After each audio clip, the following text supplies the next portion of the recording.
Welcome to the American Red Devils podcast. I'm John. I'm Alex. And we're bringing you the best Manchester United news from this side of the pond. Woo, sir. How we doing? You thought the magic run was ending. I had my concerns. Manchester United do the job at home against the Hammers, West Ham, in the fifth round of the FA Cup.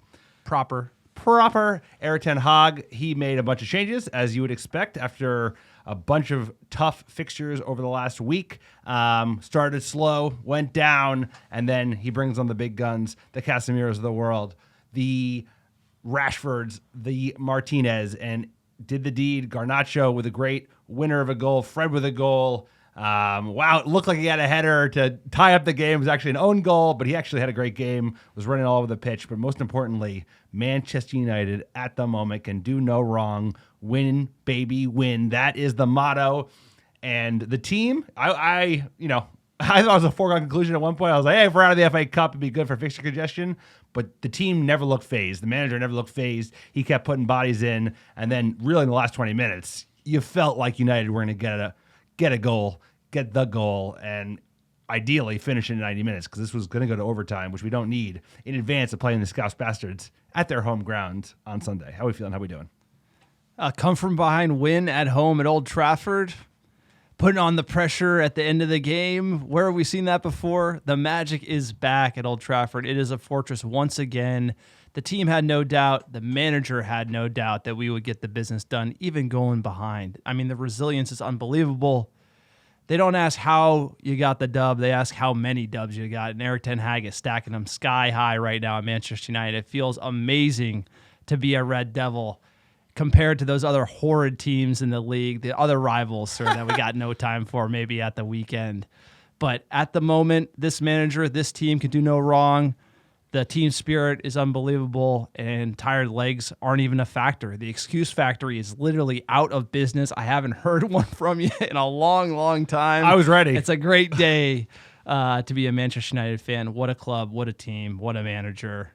Just enjoy it.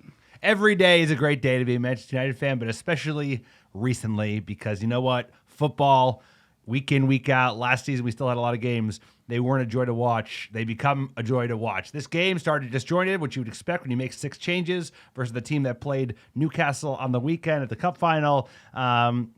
Scratchy got West Ham into it. They go ahead, and then we start making changes. He brings on the firepower because at the end of the day, this manager wants to win the lot.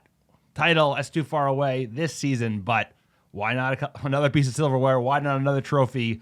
Because FA Cup, that's a lovely one. It's even more valuable in my book than the EFL Cup. So this is a great performance and gives us additional momentum heading into a big game, because now the Scousers, we're playing them on Sunday. They are on the upswing. They've been winning some games. They're back up to the Upswing, 6th. I think weren't they in 10th? They were, and they're at 6 now. So they're going to 6th? play Europa League next year as it stands. We also have a friend of the pod who is here live in the bunker.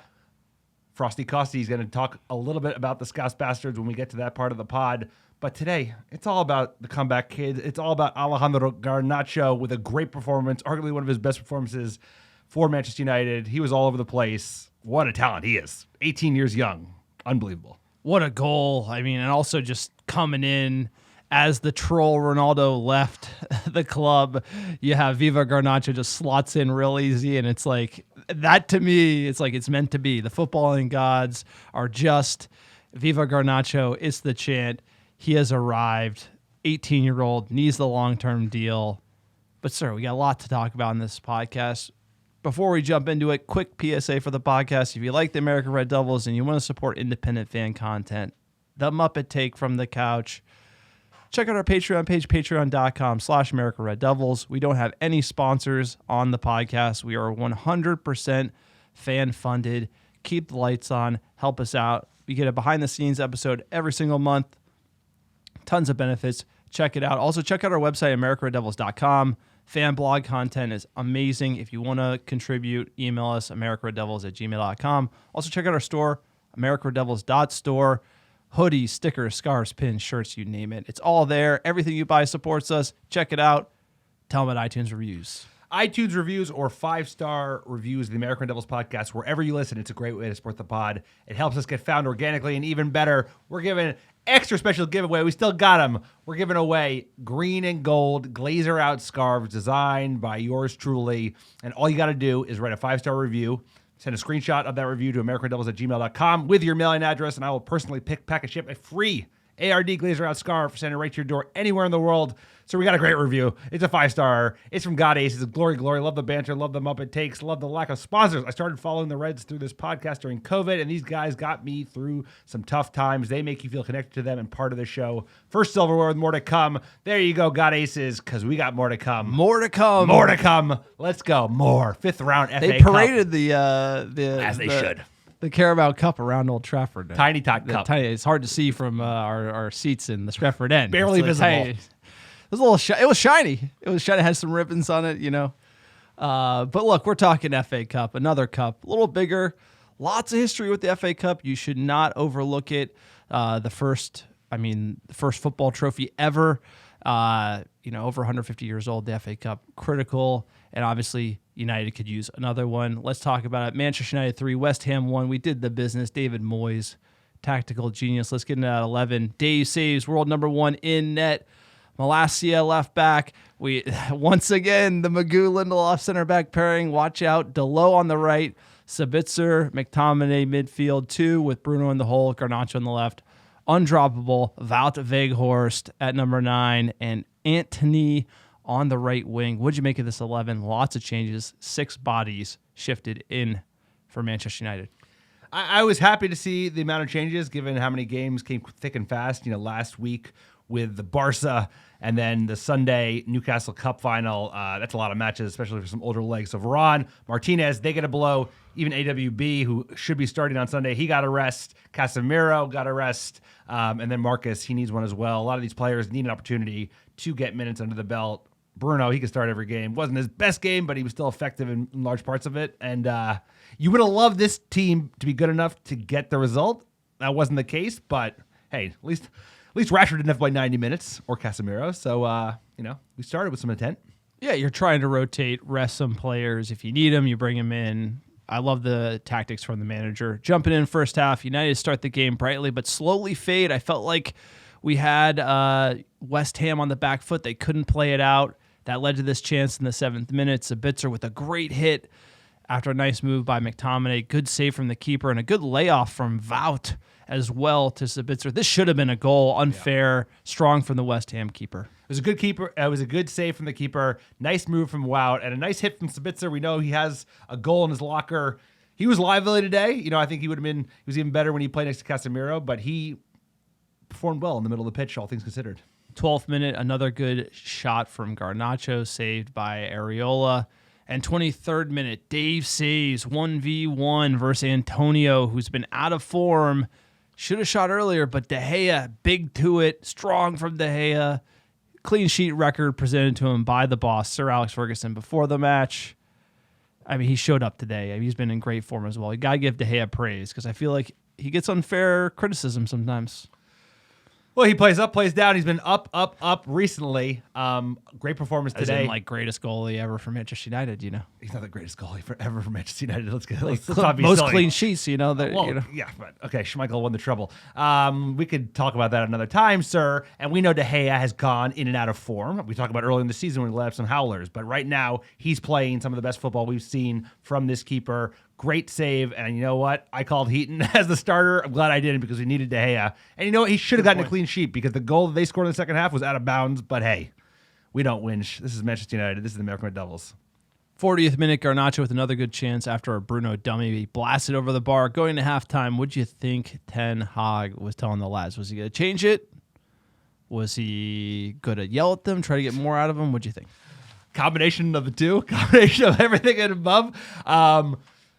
It was calling up for a change because we just weren't quite composed enough in the midfield. It was a little bit all over the place. We were giving the ball away to West Ham, giving them good opportunities, and at the same time, things were clogged up a little bit in the middle of the pitch. So the sub that he did make, I wish I could call it like the tactical genius can, but that's the perfect sub to make because it did change things. Who did you sub? After the first hub? He's sub Casemiro from McTominay, of course. Yeah, best midfielder in the world. Not an easy decision. Subs him in at halftime. come out looking a little better. We did start slowly, though. 51st minute, another good save from De Gea. And West Ham, David Moyes, he's drawing it up perfectly for this play in the 54th minute. And that's the reason it was so fascinating. Saeed Benrahma firing West Ham into a surprise lead at Old Trafford. Well, there's a ball into him from Emerson, and I talked about Benrahma in the first half as it wore on. John been the most dangerous player from a West Ham perspective. Look, a good hit by Benrahma. I mean, this one just kind of cuts in from the left. Great boot, unsavable. Good shot from him. Oh, 100%. The feed closed out. The feed we were watching via ESPN Plus, they lost it. I don't know if it was on the English side or their end. You know, ESPN doesn't exactly run the best crew in the game. But this ball was very much out of bounds. It was out of bounds on the West Ham side. It doesn't really matter because it got the win, but more of the same, like, lack of consistency in the Premier League. Officiating is very poor. But either way, United go down. The ball was out of bounds, sir. I mean, at the end of the day, they scored a goal like 10 seconds after the ball was out of play, and it should have been a United. So that's why you listen. That's why you come to America. I'm a Devils Muppet. for the Excuse Muppet Factory. take. There you go, baby. Straight up. It's not excuse factory. It's just like, you know, Winch Factory. 100% Muppet like, juice. It's out of bounds. Out of bounds. All right, look. It was out of bounds. We go down one. You're like, uh-oh. But Erik ten Hag, he's cooking. Always cooking in the kitchen. The Dutchman coming up with some spicy Stroop waffles. 58th minute, double sub. Martinez, Rashford for Anthony and Lindelof. Why not? Let's go. I love a Stroop waffle. A spicy It's Stroop waffle. that Let's go. Martinez comes in, and he is just so valuable, not only from a defensive perspective, but his ability to link up the back four with the attackers, his ability to stitch a pass together, and it's just overall dog mentality added a lot to side. Marcus, he played up front, quiet but effective. 59th minute, West Ham go close again after a nice ball across net. 63rd minute, De Gea with another good save. United were kind of scrambling here after we made the changes. It still wasn't settled. 65th, Casemiro with a great hit, but too close to Areola. And Casemiro scores from a free kick in the 72nd minute, but VAR overturned it because you know what? VAR. Any Muppet complaints for the VAR overturn there? Fuck off. He was off. I have a complaint. You're the official ref complaint. complainer. Here's my complaint. My complaint was this didn't need to take so long to overturn it because it was very clearly offside. He was offside by a mile. It took like a minute and a half. VAR. They can never do right. 78th minute, we would get ours. Corner to Manchester United. Bruno Fernandes taking it here. Bruno Fernandes, and this time it may well count. Wout Weghorst, the tall totem, again rising with him. Critical touch, 1-1. Again, it's all about the delivery. Keeper makes a decision to come out. It is again. Look, Comes off the big Moroccan, doesn't it? It's an own goal, but like Wout had kind of like a half celly there just to get the credit, I guess. I don't know there. It was just a little, he gave a few fist pumps. I think Wout kind of. He summoned it in He's with like his taking massive credit head. for a goal he didn't score, you know? It's like, Dude, he was involved. That's a joke. Most importantly, great ball in from Bruno Fernandes. That's such a good ball in that like it was so dangerous in the first place. Wout asking questions, just a giant. I was shocked. I was like, he scored a header finally. No, I Didn't thought he score did it. too. So did I. I thought he scored it as well. He didn't, but once United got this goal, it was like, we're winning this game. It's just either in 90 minutes or 120 minutes because we were winning this game. Because after this, it was like all United because it just gained confidence. Hey, look, if it's an own goal and I'm near it and the camera's zooming in on me, I'm going to celebrate too. So there you go. 81st minute, Garnacho dragged down in the box. No call, sir. Anything here from the... No, keep moving. Fuck off. Keep moving. 83rd minute, Casemiro goes close again from a free kick, but just right at the keeper. And then Erik ten Hag, always cooking, like I said. Fred for Zabitza in the midfield. Huge difference maker. And in the 90th minute, I mean, what a goal. I mean, this is a way to announce yourself to the Stretford end here. Garnacho. Viva Garnacho all day. Away, made the block. There's Garnacho. He may well have won it. in the 90th minute. A teenage tyro may just have sent Manchester United spinning into the quarter-finals.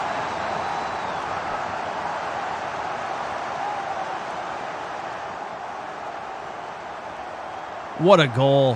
What a touch. Takes his time, curls it in stoppage time. Cut the pot. Facing, we don't need to hear Burley. Facing the Stretford end. I mean, just incredible from Alejandro Garnacho. A great goal, like you said. The kid had a great performance. I thought he was really threatening down the left wing all day. Gets his goal. It's a great finish. Has Areola just rooted to the spot. Actually, Wout was involved once again. He blasted off the defender, and then Garnacho eats it up, puts it in the top corner. Though. He set Ronaldo, who it's shot. like, exactly, you know what? Yeah. See ya, bro. It's like we got Garnacho. He's a kid. He needs time, but he's a player. He's an absolute player. Signed the ting. Where's that 5-year contract we've been hearing about for now like months? But either way, what's that going to do for his confidence? And you making fun of that platinum blonde hair, bro? That's a platinum blonde player. The hair's not grown on me. The player is. that finish will grow on you. He needs better people around him to advise him on the hair. You know, I'll take a few different things, but that's just a tough look. Look, you know, when your boy makes the decision like that, someone's got to be able to tell him, like, hey, I never said go back. I never said Can anything they to undo you that? when you were rocking the ponytail. I never said yeah, nothing. exactly. And I guess what? I needed somebody to Yes, tell me. you did. You need a good friend who can pull you aside and let you know you're making a bad hair choice. Like you taking me to the Cristiano Ronaldo hair clinic in Portugal in a couple of years, sir. Exactly. We never went quiet. You get the hair plugs. I can't 93rd wait. minute, Rashford goes inches wide. 94th sub, Varane for Garnacho. And like unbelievable, Erik ten Hag puts Fred in late in the game. He knew what he was doing because he iced the game. Let's go. Again with a mistake. It'll come for Fred. It's 3. The deal is sealed. Manchester United, 12 times winners of the FA Cup, through as one of the big wins to the last 8. Through as one of the big wigs, through as one of the Wout involved again. He running up front off the press, generates the turnover. Fred finishes. This is great play for Manchester United. They're hungry, they're dogged, they're working late in the game, trying to seal the win. They do so. This manager, fingerprints all over it. His Dutch countrymen all over it. I mean, it's his club. It's his team, and we are in insane form right now. Manchester United win 3-1. We're going on to play Fulham in the next round. Quarterfinals. Already the quarters. Can you believe it? We're over the propers. At home. We're into the quarters, and we're at home. You love to see it. The only big team left in it other than us is City.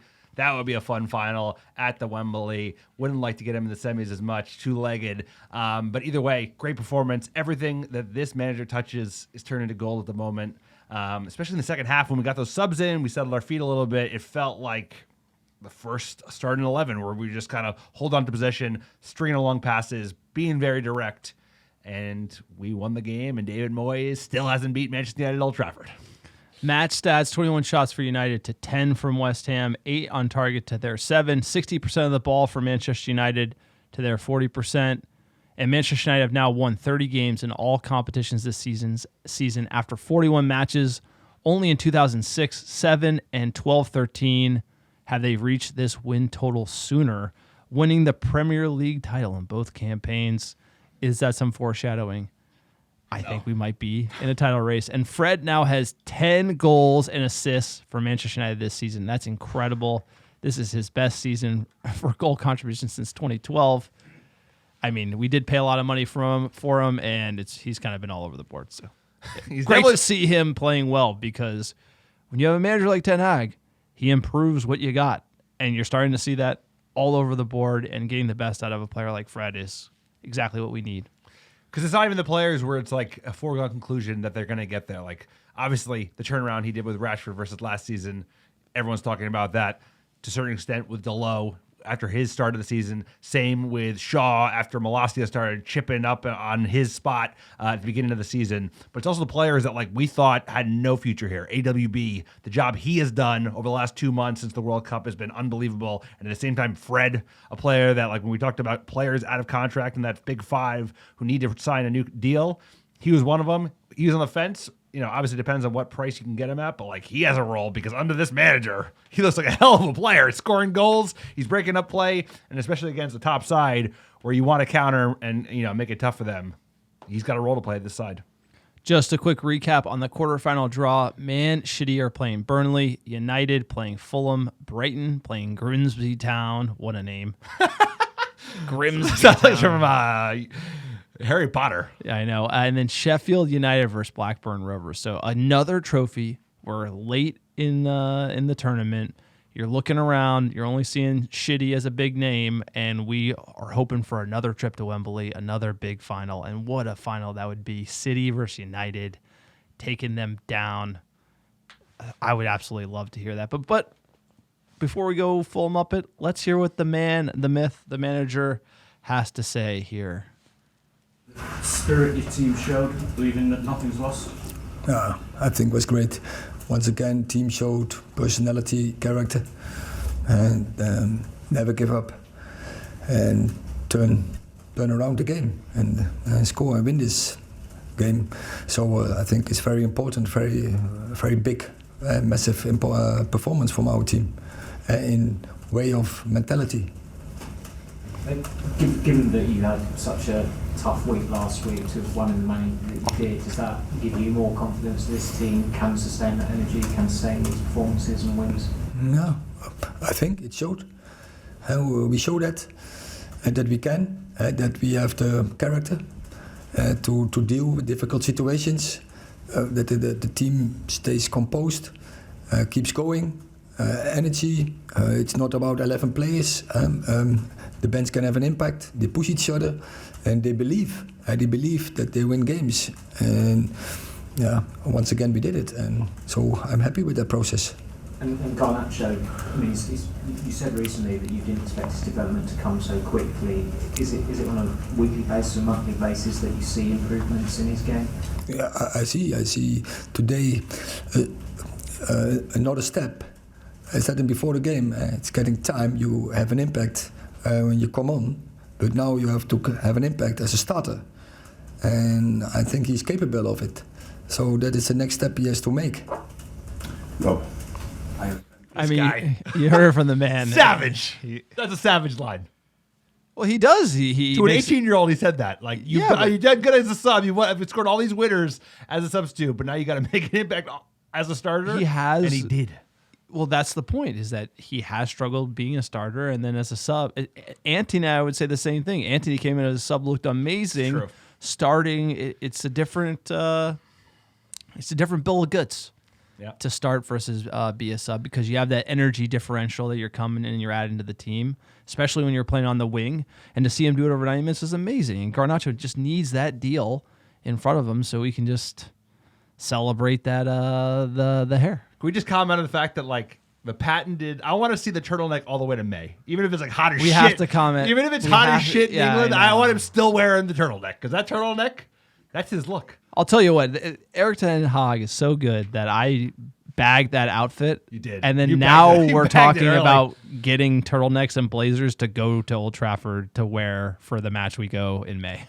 If we're within the spitting distance of the title, I'm wearing turtleneck. Or it'd be No, May. we're not going to go bald though. I'm not going to shave my head, but I'm the going bald turtleneck anyway. blazer, I'm going bald the anyway. turtleneck blazer, I might need to be wearing to Old Trafford I know, versus a jersey. I mean, that might be a thing because he's just made it a thing. I was saying, who wears a turtleneck with a blazer? Like a madman does it. A winner madman does, a cooking winner. up crazy Fred Vouted 10. He's like a mad scientist. I think that's the best sort of meme of Erik ten Hag. He's just this crazy Dutchman who's fixing Manchester United. But we got a next match, and we do have a guest here on the podcast. He happens to be a Scouse bastard. Why would we ever invite a Scouse bastard on the pod? Mike, Frosty Costa, your mic is on here. Sir. He knows How well. we sounding? We're sounding A-okay. So How's my radio voice for all those listeners out there? it could be improved, but Now. a little history on Frosty Costa here. He's a great friend of the pod. When did you get into EPL? I think that's probably the best place to start. So I've actually been listening to the pod because John and I go back like 20 years in college, a lot of banter. Found out he's doing a pod. I love giving him as much banter and shit as I can. Listen to it. Pretty good. So I've always been a listener. Became a fan of the EPL like 3 seasons ago. About that. Something like that. A little history there was probably no one cares about. John and I have been battling sports for 20 years now. He says he's a Yankees fan. He's not a Yankees fan. I'm a Red Sox fan. He would always give me tons of shit during that time. I remember one time the Yankees were out. We were living together. He didn't even know. The kid didn't even know. So you're saying it's a spite. It's a spite follow. So you became you became a Scouser fan because they're the biggest rival to John's allegiance of United. 100%. I believe that. 100. Knowing you, Frosty, not for 2 decades. 100%. But for had over, to do it and stick by it. And this is what's really funny is like there's a lot of people in the States. Obviously, we're American Red Devils. People getting into EPL, like you weren't into it. I was into it in college. You remember I had the Ronaldo jersey when we had the kegerator way back in the day. Yeah. And like 100%. We were getting into it through FIFA way back when, and you didn't have a team, and then you eventually pick a team, and we could have aligned for once. Like it's the Boston, New York, obviously Jersey connect, hate each other, and you just went, I'm going to go straight hate all the way. But you also picked a team who was like doing amazingly well, which is like 3 years ago. A very similar thing for like Boston people are usually bandwagoners. Love the wagon. Let's not make it too personal. Like when the Celtics. This is like a college dorm room from 2 like, decades ago. These guys are the going at it. bandwagon. Here we go. Yeah, but it's like we got a game to break down. I understand, but like I gotta have it be said. Cut a guy. I gotta have it be said that like it's like with Costa, Full where it's aggro, like baby. the Celtics get good. It's like Celtics. Are good. Yeah. The Bruins get good. I'm a Bruins fan. So then the Scouts Bastards are good. I'm a bandwagon, baby, Scouts all the Bastards time. fan. How they doing now? That's all I gotta say. All the time. Bandwagon. And the best part about this, I can mute Kasi whenever I want. So we got a next match.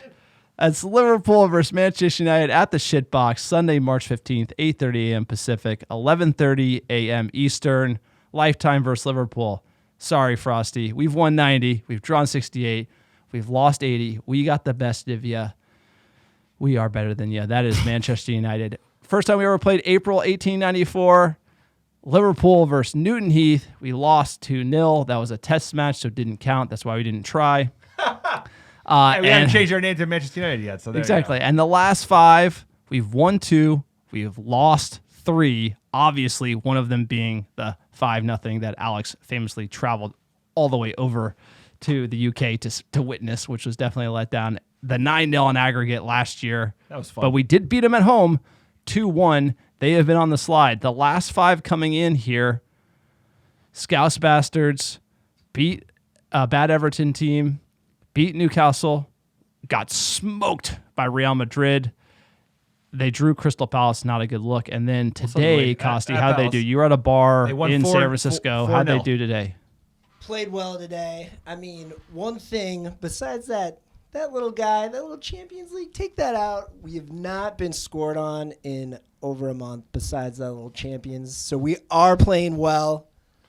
Defense is coming together. Will we beat Man U? No. You guys are playing well. Really strong. I just don't think we can stop Rashford. Our defense has been shaky all season. We're gelling right now, but I just don't think we have what it takes, to be honest, in what I've seen. Especially when you look at like the last fixtures, you look at the actual legit game against Real Madrid, we looked like a JV football squad right there. So, I don't know. I say 2-1. I want to say it's going to be Liverpool, but I think my heart says Liverpool. I think we're going to lose this one. That's my hot take right there. You come to the right pod because we think you're going to lose as well. If you remember, this win early in the season was like when all of it started changing, right? He was under the cosh. We lost to Brighton. We lost to Brentford. And then big bad Liverpool were coming to Old Trafford, and everyone was talking about how we were going to get beat up. And the United team put out a great performance, got the win. Rashford shined. Casemiro wasn't even integrated in the squad yet. And that is when the tide began to turn. This Now it's like they're actually, we'll go to the odds. They're the favorites technically, probably because they're at home and they won today convincingly. But we're due a Scouts beat. I feel like we should like beat them up. Like if we play our strongest 11, they're not great. Their defense can get out. You can score some goals, but like you guys, Van Dijk ain't who he used to be, and I don't think Trent is very good at playing defense. Very good at putting a ball in. He's great offensively, but he's kind of like doesn't have the same ability to go back and make a tackle. And if Marcus is playing on the left, he's going to be tricky because he usually is on the left. Out up front, just getting in the way. No, but this is a huge match in the league, right? We're talking proper. We're talking cups. We're getting back to the title race. 3 points here. This is a shot across the bow. This is the real deal as far as United is concerned. You look at the table, Arsenal have 60 points, Shitty with 55, Manchester United 49, Tottenham 45, Newcastle 41, Scouse Bastards 39. We win this one. You know, you love to knock them down a peg, but at the same time, this could mean title race for Manchester United. It also could mean top 4 for the Scouse Bastards. I think this is going to be a really intense match. Again, we had to play midweek. Scouse Bastards had to play midweek, but we rotated a lot. I think Ten Hag is thinking about that. We're going for the kill. We're going for the win at Anfield, and that's a hard place to win.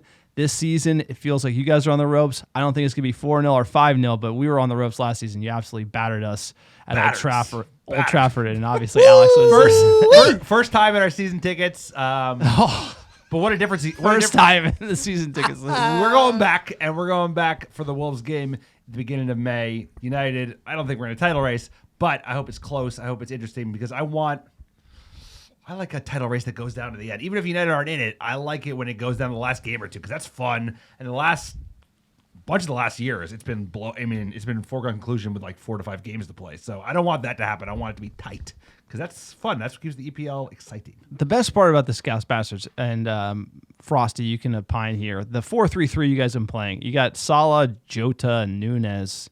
And it's like, how do you go from like Firmino, Mane, Salah to this cast of characters, you know, and then the midfield, Harvey Elliott, Bajicek, Fabinho, like who are these guys? And it's like, this is the best part about weak mid. Like you guys got rid of your director of football, and then now you got bums playing in this team, and this is the Liverpool we used to know. Simmer like down on the bums. Andy Carroll, you know, used to be like a bunch of. I'm talking over you. I would John, say their attack is probably their strength. 100%. I think Jota's a good player. He's just come back from injury, and Nunez, a player that we were attached to, that we almost signed. He's a bum. Great. He's A. actually certified. He's starting to score goals. Great A. To be certified. fair, keep saying it. You have a jinx record recently, sir. He's gonna put together like a game, bro. He's gonna be like heading them in.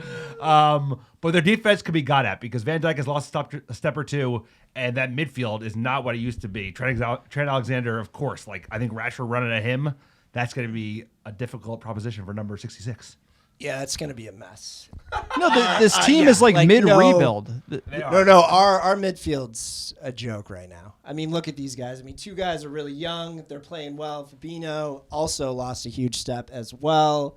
So that's the weakest part right there is our midfield. That's what's been hurting us all game, all season. And our defense has lost a step as well. Trent doesn't really play D. He's a midfielder that comes back, does a little bit. Phenomenal when he's playing up, but cannot play back. Really worried about that. And, we'll see what happens. Alisson looked like a grade A bum as well against the Real Madrid. He looked horrid. That was he had like one. I love to see that because you guys like. He's still Alisson. He's still playing really, really well. Yes, he had a terrible one bad mess up against Madrid. He's fading. Didn't he have 2 bad mess ups against Madrid? It's like his stock is fading. Like Van Dijk and him used to be the best players in the EPL, and now they're looking like. I don't think. I mean, Van Dijk 100%. Alisson, I don't think he's fading yet. Fading. Okay. I might be Save biased. your Frosty Custer Boston New York rivalry. Let's go. Keep it We're down fighting the middle after because this. you're chancing with the gods, sir. You're fating. You're sending a lot. No, he's out. on the we gotta first of all we got a Scouse Pastor on the pod. I gotta clap him. Land around to a him. little bit. Let's go. And then put you him guys on got mute. history. All right. We got injuries for United. Donny Van de Beek out. Christian Eriksen as well. Tony Martial. Jadon Sancho was sick. Given those are the injuries, What's your starting 11 here? And the impossible meat pie, Luke Shaw, he missed the match today in terms of not even making the squad. Hopefully that's nothing major. Small injury. Small injury. So I have my 11. This is what I'm going for. De Gea net. I'm doing AWB, Varane, Martinez, Shaw. Same back four as the final. Same midfield as the final. I'm doing Casemiro, Fred, Bruno, Rashford on the left. Big Wout, Weghorst up top. And then Antony to start on the right. Honestly, Garnacho would be a shout for a start after the game he had today, but I think he's going to play his boy Antony. What do you got, sir? It's a very rare occasion, but I have the same starting 11 as you. There's it picks itself, and that shows you that we have a really good team because this team can go toe-to-toe. Love Wan-Bissaka coming in. That midfield as well.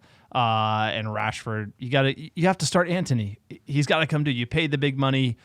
Like I say, he's rapid as a sub. You have to start him. I think this team is levels above the Scouts Bachelor team we just talked about. I think we can dominate. Obviously, you look at the midfield. Like Frosty said, Fred, Casemiro, Bruno, they can deal in the middle of the park. Booking the bookies, what are the odds?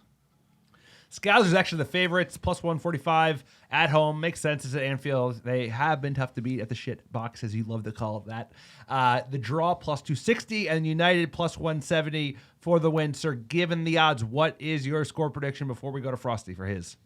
I got 2-0. United, yeah. At Wanfield. Frosty.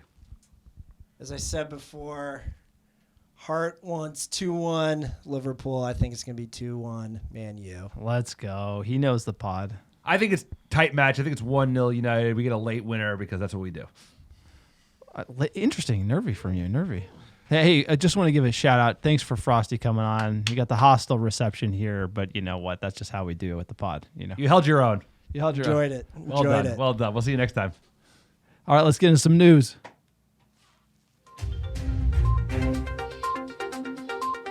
United in the news. All right, we're talking sale. We're talking takeover. Manchester United takeover delayed.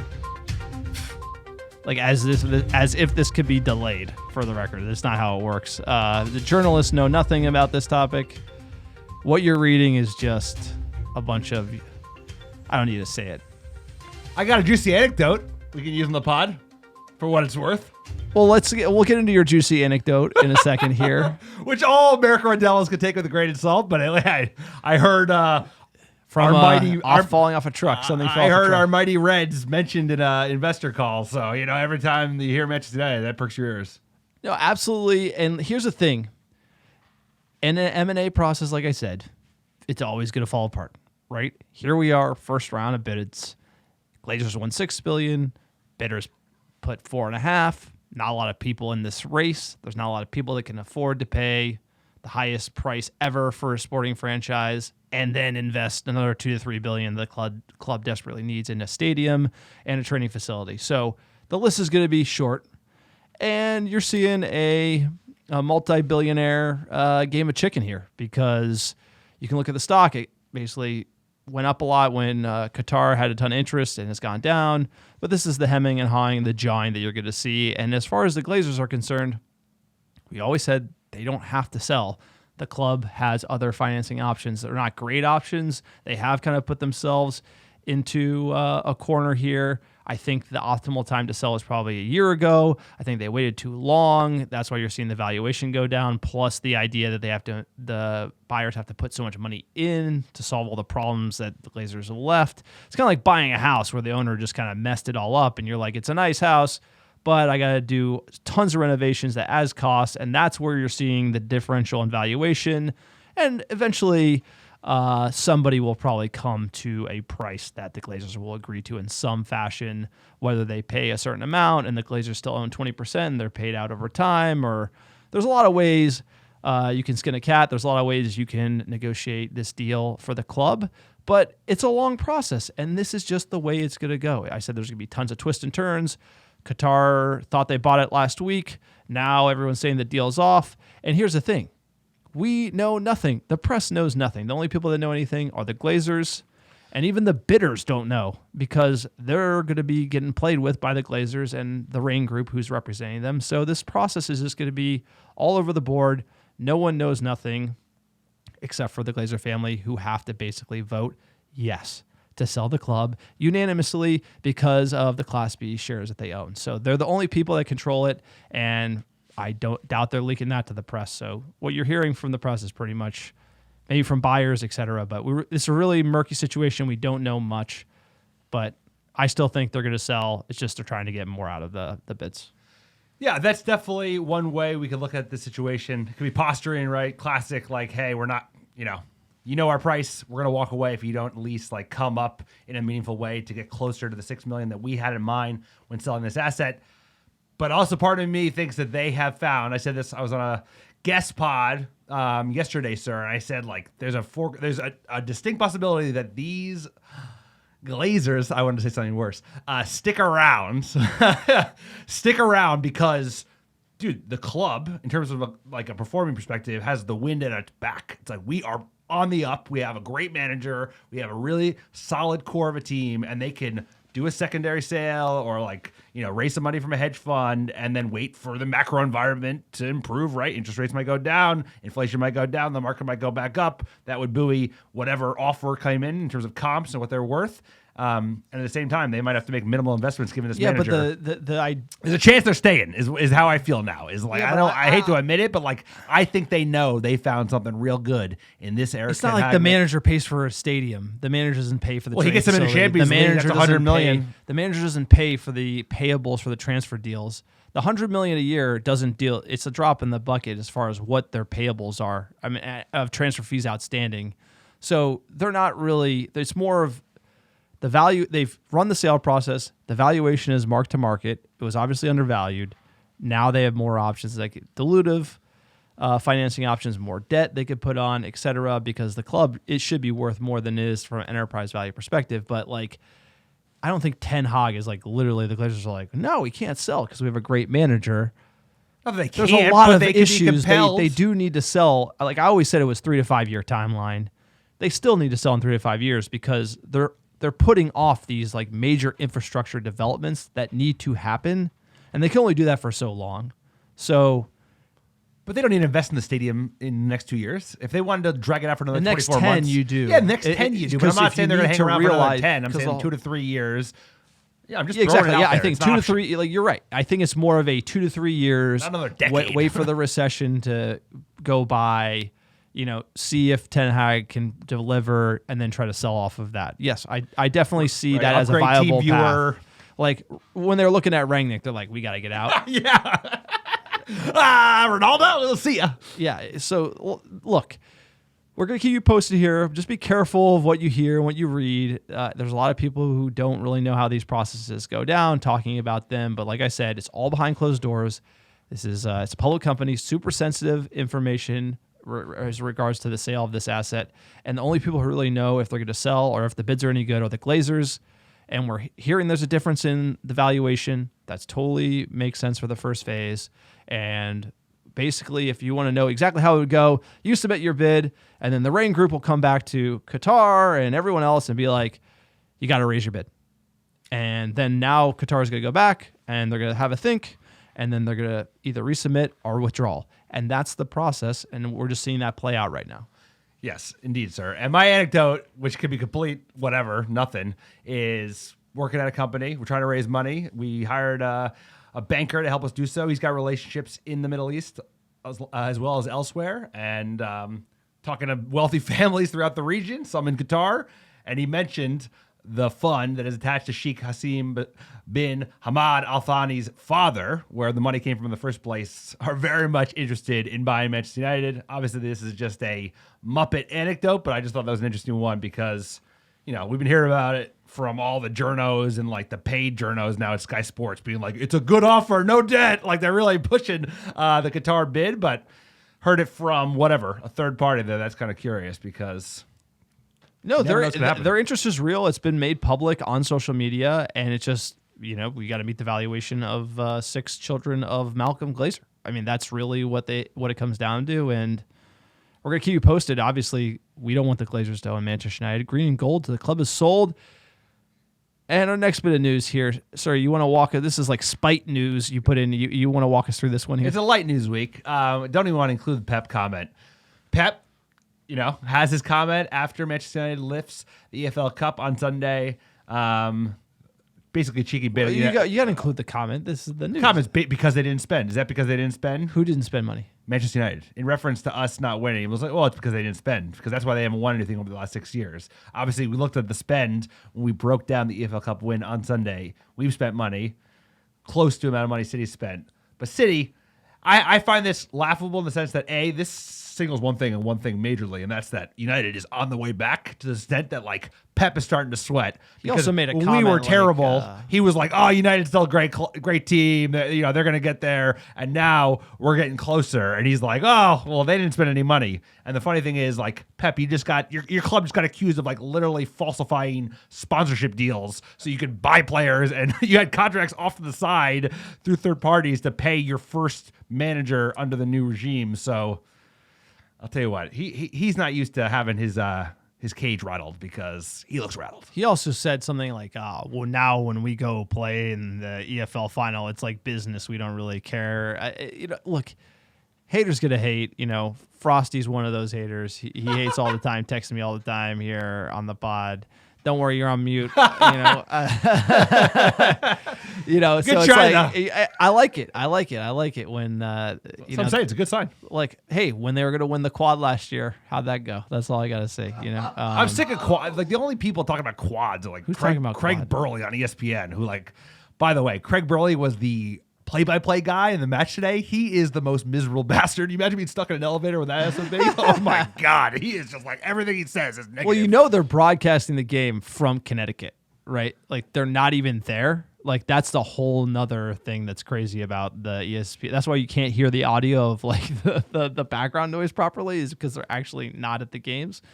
ESPN needs to put a little more oomph behind football in the United States, because they have Carabao Cup and FA Cup. It's true. They have That's a good ESPN Plus, but the production It's horrible. is leaving. Is hey, hire the American Red Devils. No, do not hire the American Red Devils. Hire somebody else, because oh my God, they've had the same Cracker Jack crew I'm trying to get hired for like 15 by years. somebody. And then, like, it's not so Drury, he's great, but then whoever they bring on with Drury is like terrible. And then they go to the actual studio and they are terrible. All of them. Fire them all. Tell me how you really feel. Oh, they're like, awful. ESPN gets But then you have Burley for all 90 minutes just like complaining about everything. Like, He's a hard man to insufferable. please. He is an unpleasant bastard. And he played for Chelsea before they won Before anything. they were even relevant. All right, let's jump into fan questions here at JDW300. Quote, "It's all right. I'm still coming. I'll fix this. Casemiro is a bad man. It honestly looks like he was held back at Madrid while Modric and Kroos controlled the midfield.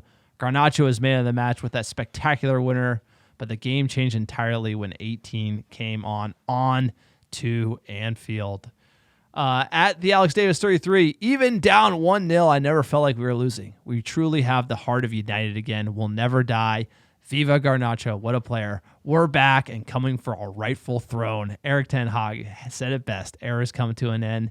He's ending the Liverpool shitty era before our very eyes. And it's like that clip is hard when he goes, "Era's come to an end." He can't even speak English well. And Doesn't he's matter. Like, Doesn't he's matter. Like, they come to it. Like, he's saying profound things in his second language. Unbelievable. Ten Hag has really taken England by storm, Manchester by storm, the EPL by storm, and also the fashion world by storm with that turtleneck blazer combo. I don't even have a turtleneck. With the little embroidered lapel. I know, it's sharp. I mean, Very he's just... sharp. I'll tell you, he's a confident Dutchman. Shows up, slaps people around, and gets the things rolling. It's unbelievable the level of confidence he's instilled in this team, his tactical ability to change it up just in advance of a game, in the middle of a game, and also inspire his boys, push for more. It's like, this is nothing. He wants more. He knows the team can do better. And this winning is starting to become infectious. And I love the never say die attitude, which is so ingrained in the history of this club. We're starting to see that again. We're starting to believe. And even if we go down at Anfield, we ain't out of the game by no means. At Michael McGillis, quote, "Incredibly impressive win. The goal scorers will get the credit, but Weghorst played a role in all three. Very workmanlike performance from him. I enjoy watching him play." I mean, great point here. I was on the hate Wout train. I was the conductor of the hate Wout train.